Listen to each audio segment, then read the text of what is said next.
He went on for a good 5 or 6 minutes about that, talking about how women are circumcision for women, not respecting the rights of women, not respecting the rights of gay people. And what's your reaction? And then we'll talk. Well, I like Bill Maher. I've been on his show a bunch of times. He's a comedian, but you know, frankly, when it comes to the topic of religion, he's not very sophisticated in the way that he thinks. I mean, the argument about the female genital mutilation being an Islamic problem is a perfect example of that. It's not an Islamic problem, it's an African problem. Well, wait, because he says it's a, hold on a second, Reza, because he says it's a Muslim country problem. He says that in Somalia... Yeah, but and that's actually empirically, factually incorrect. It's a Central African problem. Eritrea has almost 90% female genital mutilation. It's a Christian country. Ethiopia has 75% female genital mutilation. It's a Christian country.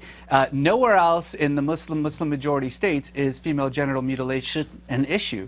But again, this is the problem, is that you make these facile arguments like that women are somehow mistreated in the Muslim world. Well, that's certainly true in many Muslim majority countries like Iran and Saudi Arabia. Do you know that Muslims have elected 7 women as their heads of states in those Muslim majority countries? How many women do we have as head of states in the United States? Reza, be honest, though, for the most part, it is not a free and open society for women in those states.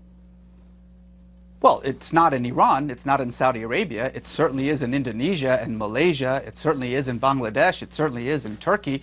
I mean, again, this is the problem, is that you're talking about a religion of 1.5 billion people, and certainly it becomes very easy to just simply paint them all with a single brush by saying, well, in Saudi Arabia they can't drive, and so therefore that's somehow representative of Islam. It's representative of Saudi Arabia. But in Iran, they don't have... I mean, I think that Bill Maher's point is that these aren't extremists. We often talk about extremists and that we should crack down on extremists. And why aren't Muslims speaking out about extremists?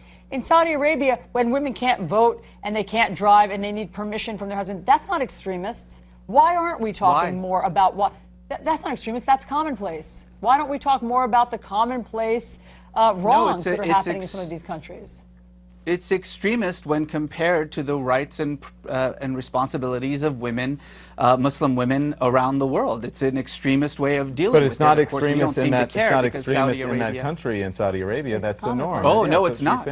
I mean, look, Saudi Arabia is one of the most, if not the most extremist Muslim country in the world.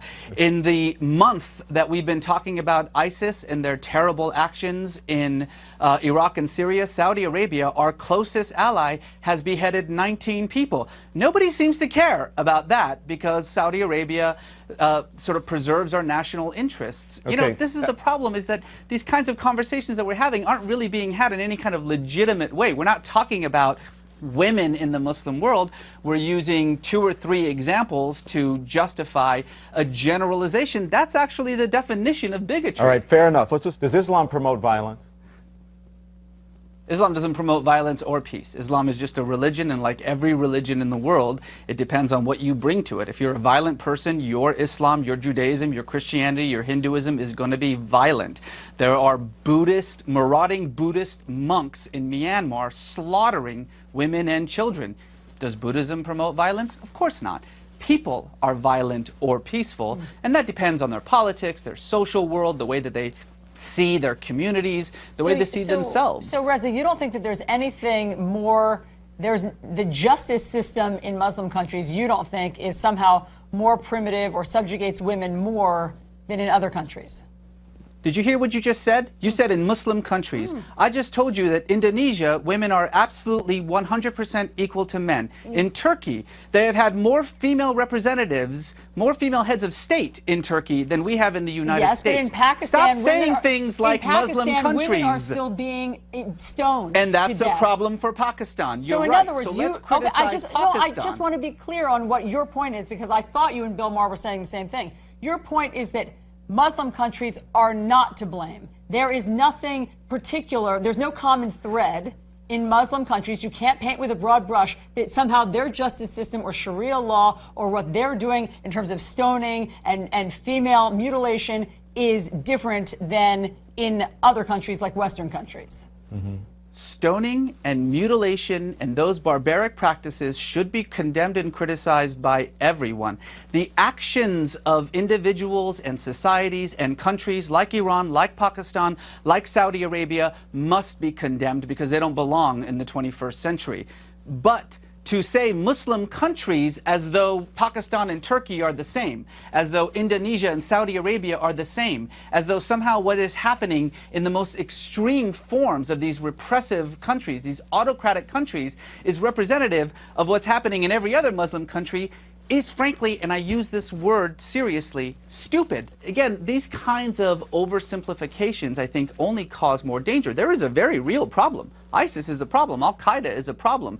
These militant Islamic groups like Hamas, like Hezbollah, like the Taliban have to be dealt with.